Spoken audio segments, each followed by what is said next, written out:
Hey everyone, welcome back to a new video. I hope you had a great day.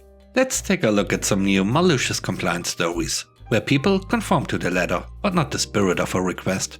Thank you for subscribing to the channel and for hitting the like button. If you haven't already, why don't you make this the video that you subscribe to the channel? And please don't forget to hit the like button for the algorithm. And now let's start with the first story, shall we? The first story is called Airport Compliance. This happened a few years ago. After a wonderful few days visiting New Orleans, hubby and I were on our way back to Europe. We had to make a connection in Boston and needed to collect our luggage to check them in again onto the following flight. We had no issue at check-in for the first flight, but when we got to the desk in Boston, the member of staff told us our bags were too heavy. After some back and forth, where we tried to figure out why they were fine for the previous flight, but suddenly they weren't for this one, the employee wouldn't budge. They insisted on an obscure company policy that wasn't even on their website, and they were adamant we pay the extra there and then. They were visibly annoyed and barely civil when we politely declined and told them we would be back. They want our bags to be lighter? No problem, we will make our bags lighter.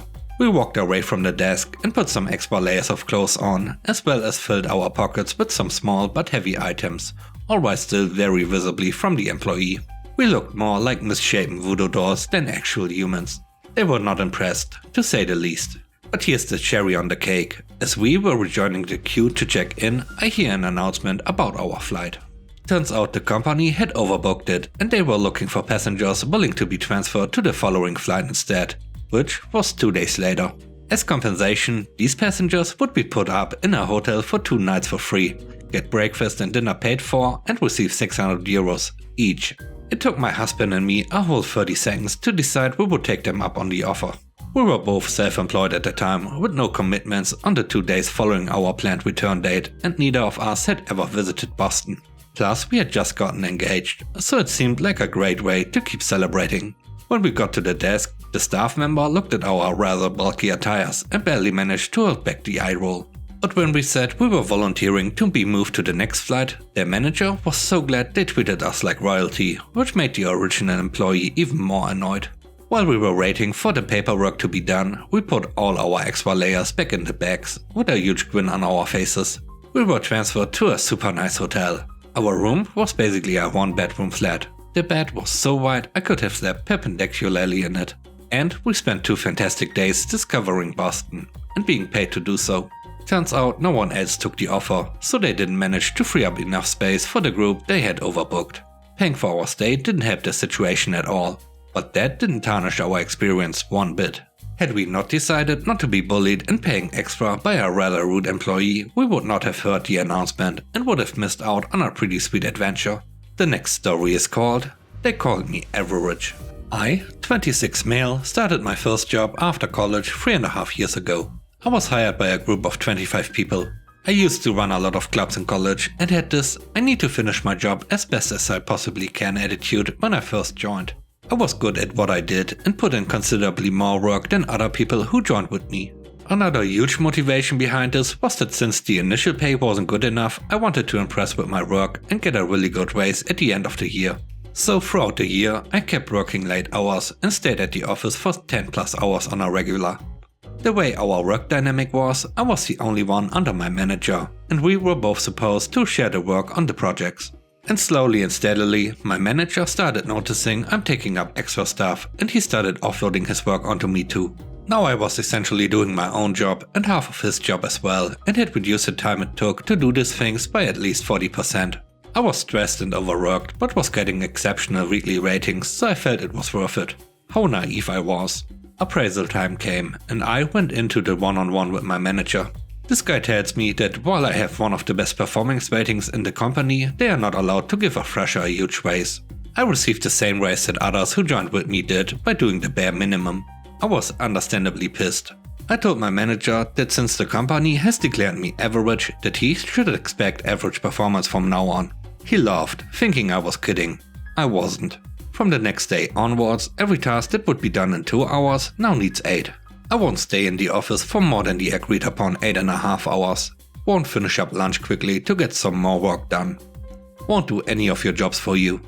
The client is asking for this document that I prepared in an hour. Sorry, an average person wouldn't do it in less than 4, so I'm going to keep it with me while I take the next 3 hours to figure out how to update the table of contents. It takes 3 clicks, by the way. Oh, there's something you need to ask after work hours? Sorry, it will have to wait till tomorrow. Complaints started coming in quickly about the delays in deliverables. The manager started spending a lot of time frustrated because he wasn't very good to begin with, and now I wasn't taking up his workload. I spent the entire year working 2 hours a day, while I spent the rest of the time listening to music, browsing the web and watching him struggle. I left at the end of the year for a job that paid 3 times the salary. Some details of our projects get published online, and last I checked, this guy was running 7 to 8 months behind on some of the projects. And from what I heard from some of my friends in the company, he didn't get any raise last year. The third story is called How to Get a Dangerous Workshop Repaired. So, I know what people are going to say. If it was dangerous, why not just report it to health and safety? And my answer is that I am thick as mince. Plus, I've seen how they butchered the workshop of another department, putting insane safety measures in place that do little to actually protect people and mostly just get in the way. The safety person is only technically qualified, meaning they are an office worker that went on a course about it once. The situation was that I was working in a machining workshop. Mill, lathe, surface grinder, etc. It's old and worn out, everything needs maintenance. But either management doesn't give us the time, it needs new parts that management won't buy, or it needs a proper service from a professional that management won't get in. Then someone in health and safety asked about safety checks, which the manager in charge sheepishly mentioned there are none. Officially at least, we have the sense to do them anyway. And so weekly safety checks are put in place. More paperwork. Boo, but I don't mind. Knowing this manager, he expects them done like all other safety checks in the factory. Unless it's going to hurt someone, sign to say it's okay anyway and let him know so it can be fixed later. That way the machines don't get stopped constantly. But I realize the potential. Want me to do the checks? Sure, I'll do the checks perfectly. Spindle brake on the lathe is worn out. Fail. Locked off. Nobody can use it till it's fixed. No emergency stop on the big drill. Fail. Locked off. Nobody can use it. Plastic housing for the wiring on the mill is broken. Fail. Locked off. Nobody can use it. Safe to say he wasn't happy, but what can he do? It's all recorded on paper, and machines in the factory are stopping because they need parts making. Then came the big one. For a while we've noticed machines getting damaged overnight, but we weren't sure how. All the machines are on key locks and we have the only keys. I come back after break one day and find a machine operator turning on a bench grinder to sharpen a knife. Cue some colorful words about what he thinks he's doing, why it's wrong, what I'll do to him if he does it again, and I asked how he turned it on. Turns out someone from the night shift told him the lock is old and worn out and basically any similar key will work just fine, no matter what the bitting.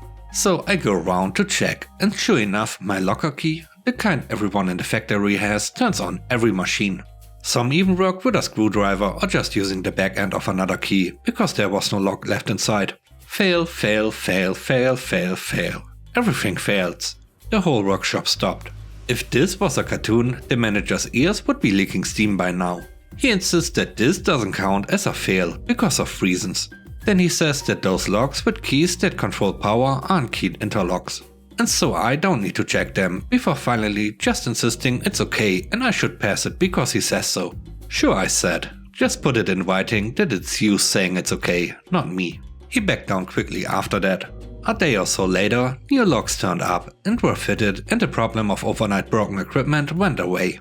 In the end, the manager got an earful from his bosses about production delays and another from health and safety when they found out these issues had been reported for a long time without anything done about them. But in the end, he got a raid pretty clean, besides the bruised ego.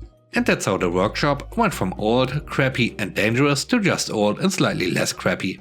The last story is called The Manager's Pet.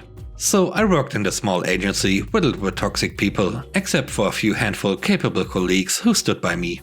Earlier on, I was thrown into a project with no recourse for me to seek help, and my manager refused to help me and instead tried to set me up for failure. While we pulled off the project successfully, I was censored by my manager. After the project ended, my manager proposed a restructuring of the company hierarchy.